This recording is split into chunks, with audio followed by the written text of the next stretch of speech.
শেখ হাসিনার পতনের পেছনে শুধু ছাত্ররাই ছিলেন না, বিভিন্ন রাজনৈতিক দল, সংগঠন, এমনকি অনেক প্রতিষ্ঠান নিজ নিজ অবস্থান থেকে ভূমিকা রেখেছিল। কিন্তু হাসিনার পতনের পর নানা ইস্যুকে কেন্দ্র করে শরিক দল ও সংগঠনগুলোর মধ্যে দূরত্ব ও অস্থিরতা বাড়ছে।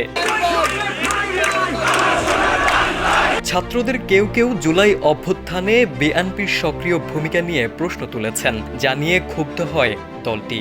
এরপর থেকে বিএনপির সঙ্গে বৈষম্য বিরোধী ছাত্র আন্দোলনের নেতাদের দূরত্ব তৈরি হয়। রাজনৈতিক বিশ্লেষকরা বলছেন, আওয়ামী লীগকে নিষিদ্ধ করার দাবিতে হাসনাত আব্দুল্লাহর ডাকা বিক্ষোভ সমাবেশ অন্তর্বর্তী সরকারের উপর চাপ তৈরির জন্যই করা হয়েছে।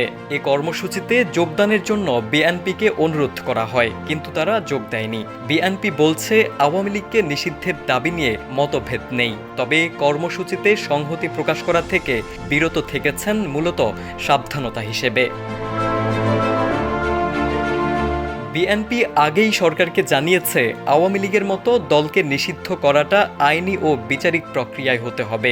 এ কারণে অন্য দলের কর্মসূচিতে যাওয়া দরকার মনে করেনি তারা। এভাবে বিভিন্ন ইস্যুতে এনসিপির সঙ্গে বিএনপির দূরত্ব তৈরি হয়, বিশেষ করে রাষ্ট্রপতির পদত্যাগ, নতুন সংবিধান প্রণয়নের দাবি ও সেনাপ্রধানকে বিতর্কিত করার চেষ্টা।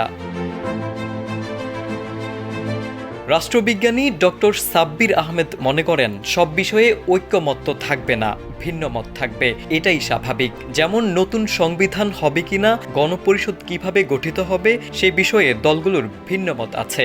এই ভিন্ন মতের বিষয়গুলো যদি আলোচনার টেবিলে সমাধান না করে সরকারকে চাপিয়ে দিতে চায়, তাহলে দূরত্ব বাড়বে। জামায়াত ইসলামীর নাম উল্লেখ না করে উপদেষ্টা মাহফুজ আলম গত রোববার এক ফেসবুক পোস্টে যুদ্ধাপরাধের সহযোগীদের ক্ষমা চাওয়ার প্রসঙ্গ উল্লেখ করেন, কিন্তু জামায়াত বিষয়টি ভালোভাবে নেয়নি। চলমান দেশের এই ক্রান্তিকালে রাজনৈতিক দলগুলোর মধ্যে ফাটল মোটেও ভালো কিছু বয়ে আনবে না। এমন অস্থিরতা চলতে থাকলে দেশের পরিস্থিতি আরও ভয়াবহের দিকে যেতে পারে বলে মনে করেন অনেকে। তারেক আজিজ, সময়ের আলো।